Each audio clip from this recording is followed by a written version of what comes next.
നമസ്കാരം, news prime മലയാളത്തിലേക്ക് സ്വാഗതം. നമ്മുടെ രാജ്യത്ത് കഴിഞ്ഞ 5 കൊല്ലമായി സാമ്പത്തിക ക്രമക്കേടുകൾ അനുദിനം വർദ്ധിച്ചു വരുന്ന സാഹചര്യമാണ്. ദേശീയപരമായി നോക്കുമ്പോൾ യൂണിയൻ ബഡ്ജറ്റിൽ വകയിരുത്തുന്ന തുക വകുപ്പ് മാറ്റി ചെലവഴിക്കുന്ന രീതികളിലാണ് ഏറ്റവും പ്രധാനമായും കേന്ദ്ര സർക്കാരിൻ്റെ പദ്ധതികൾ പലതും അങ്ങനെയാണ് നശിപ്പിക്കപ്പെടുന്നത്. കേന്ദ്ര സർക്കാരിൻ്റെ പദ്ധതികളെല്ലാം വെറും കടലാസിലുള്ള വാഗ്ദാനം മാത്രമായിരുന്നു എന്നുള്ളത് ഒന്നോ രണ്ടോ കൊല്ലത്തെ സാഹചര്യം കൊണ്ടല്ല, കഴിഞ്ഞ 5 കൊല്ലത്തെ സാഹചര്യം കൊണ്ട് വ്യക്തമാണ്.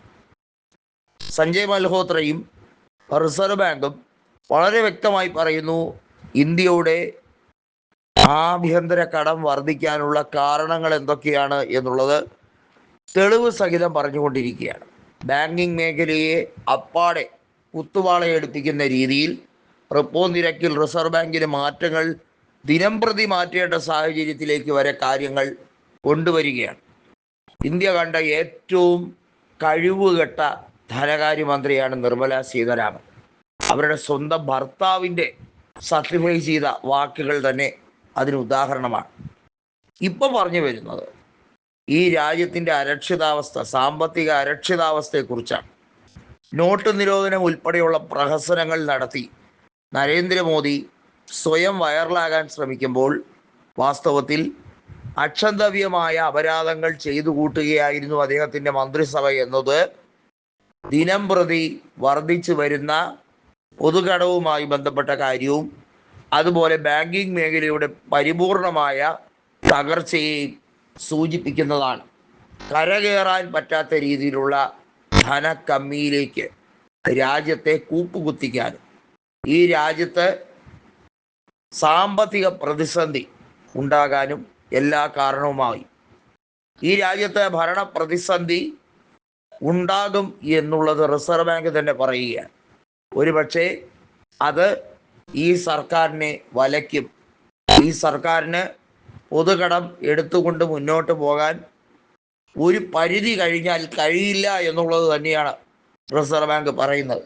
നോക്കൂ, സെബിയിൽ നടത്തിയ കോടികളുടെ കോർപ്പറേറ്റ് അഴിമതി, കോർപ്പറേറ്റുകൾക്ക് സഹായം ചെയ്ത് പൊതുമേഖലാ സ്ഥാപനങ്ങളെ പരിപൂർണമായി വിറ്റുതുലയ്ക്കുമ്പോൾ അതുവഴി താൽക്കാലിക നേട്ടം മാത്രം താല്പര്യപ്പെട്ടിരുന്ന BJP മനസ്സിലാക്കിയിരുന്നില്ല ഇത് കുറച്ചു നാൾ കഴിയുമ്പോൾ വലിയ തിരിച്ചടിയായി ബൂമറാങ് പോലെ അവർക്കിട്ട് തന്നെ വരും എന്നുള്ളത്.